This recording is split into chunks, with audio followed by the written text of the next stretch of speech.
திருச்செந்தூர் கோவில் வளாகத்தில் சினிமா பாடலுக்கு நடனமாடி வீடியோ எடுத்து இன்ஸ்டாவில் பதிவிடுவதாக புகார் கொடுக்கப்பட்டிருக்கிறது. அந்த அண்மை செய்தியும் இந்த காட்சிகளையும் பார்த்து வருகிறோம். விவரங்களோடு இணைகிறார் நமது செய்தியாளர் சதீஷ். சதீஷ், வணக்கம். இது தொடர்பாக என்ன நடவடிக்கை எடுக்கப்பட்டுள்ளது, முழு விவரம்? வணக்கம் பிரியங்கா. திருச்செந்தூர் கோவில் வளாகத்தில் சினிமா பாடலுக்கு நடனமாடி வீடியோ எடுத்து இன்ஸ்டாவில் பதிவிடும் பெண்கள் மீது நடவடிக்கை எடுக்கும்படி கோரிக்கை விட்டுள்ளன. அறுபடைகளின் 2ஆம் படியான திருச்செந்தூர் சுப்பிரமணிய சுவாமி கோவில் விளங்கி வருகின்றது. கோவிலுக்கு நாள்தோறும் பல்லாயிரக்கணக்கான பக்தர்கள் சாமி தரிசனம் செய்து வருகின்றனர். இந்நிலையில் திருச்செந்தூர் முருகன் முன்பு உள்ள வாசல் பகுதியில் இளம்பெண் ஒருவர் நடிகர் அஜித் படத்தின் சேவல் கொடி பறக்கிறதன் பார்வையில் நடனமாடி தனது சமூக வலைத்தளங்கள் பக்கத்தில் பதிவிட்டுள்ளார். தற்போது அந்த வீடியோ இளைஞர்கள் வைரலாகி பரவி வருகின்றன.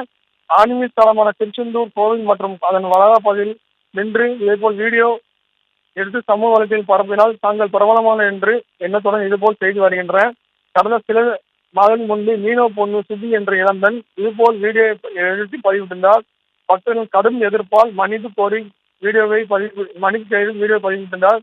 இதுபோல் வீடியோ எடுத்து சமூக வலைத்தளத்தில் பதிவிடுவதன் மீது உரிய நடவடிக்கை எடுக்கும் என்று பக்தர்கள் தற்போது கோரிக்கை விடுத்துள்ளனர். அது மட்டும் இல்லாமல் கடந்த சில நாட்கள் முன்பு தரிசன வரிசையில் அடிப்படை வசதியில் இல்லை அவசர கால வழியில் கோவில் காவலில் இணைந்த பக்தர்கள் தொடர்ந்து குற்றச்சாட்டு உள்ள வந்த நிலையில் மீண்டும் இதுபோல் சமூகம் மக்களிடையே அச்சத்தையும் பரபரப்பையும் ஏற்பட்டுள்ளது.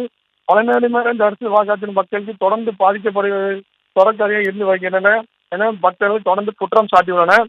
இது மட்டுமில்லாமல் திருச்செந்தூர் சுப்பிரமணிய சுவாமி கோவிலில் நடக்கூடிய ஊழலை சரி செய்ய சாமானிய பக்தர்கள் வந்து தங்கி தரிசனம் செய்ய தமிழக முதலமைச்சருக்கும் அமைச்சர் சேர்பாபுக்கும் நடவடிக்கை எடுக்கும் என்று தமிழக பேரரசு கட்சித் தலைவரும் இயக்குநரும் கௌதமன் நிருபர்களுக்கு பேட்டி ஒன்று அளித்திருந்தார்.